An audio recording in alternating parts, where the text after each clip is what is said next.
Cathaoirleach, as a people, we are all sickened and deeply troubled by the increasing violence and its devastating impact on Gaza's population, as well as the growing number of deaths in the West Bank.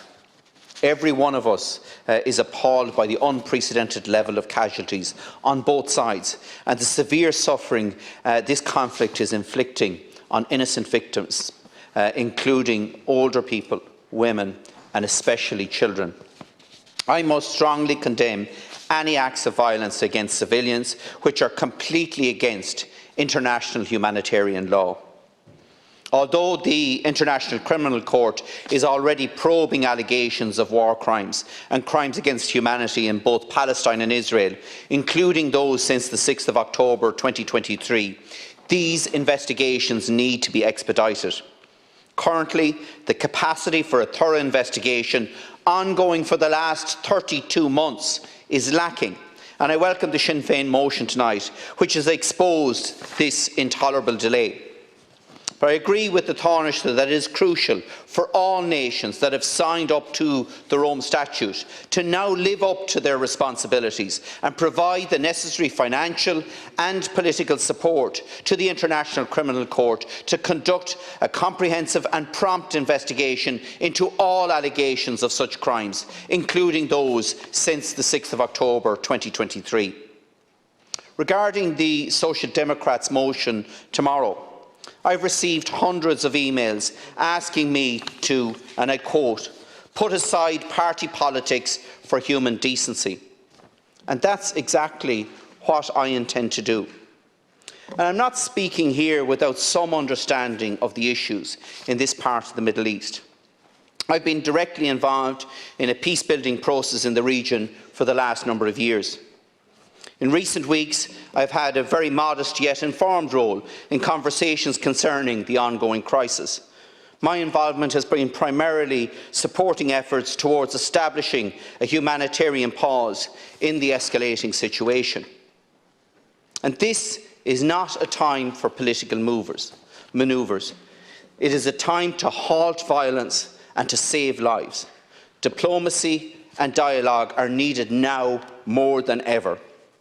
And we cannot abandon our citizens in Gaza, and in particular little Emily Hand, who is held hostage as we speak. Nor should we abandon our Defence Force personnel who are serving in peacekeeping roles in the region and reliant on Israeli support. Speaking with my colleague Cathal Berry earlier, someone who has actually served with the Defence Forces in the region, he has pointed out that it appears that this proposal to expel the Israeli ambassador has been made with little or no consideration given to the real-world consequences of such an action.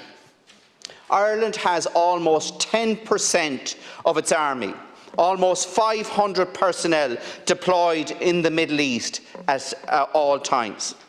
This is an incredible statistic, unmatched by any other international country. Should the Israeli ambassador be expelled from Dublin, Israel would not only reciprocate with the immediate expelling of our ambassador from Tel Aviv, but it would also most likely revoke the visas of 11 Defence Force officers in the United Nations Truce Supervision Organisation who are based primarily across Israel and the West Bank. This would not only reduce the likelihood of evacuating our citizens from Gaza and the safe return of our 8-year-old hostage, but would also undermine Irish efforts to deter conflict from spreading to the West Bank and Jerusalem in particular.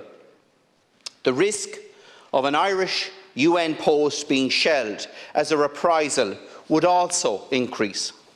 Furthermore, a standing arrangement whereby higher-level medical care is provided to Irish peacekeeping troops in the Israeli hospital in Tiberias may also be compromised. Cathaoirleach, we must collectively strive for an immediate humanitarian ceasefire by both sides in this conflict and urge the release of all Israeli hostages held by Hamas. And as a matter of urgency, we need to ensure that sufficient humanitarian aid, including vital fuel supplies, is allowed into Gaza. This aid is necessary to provide some relief and meet the basic needs of its people. Thank you.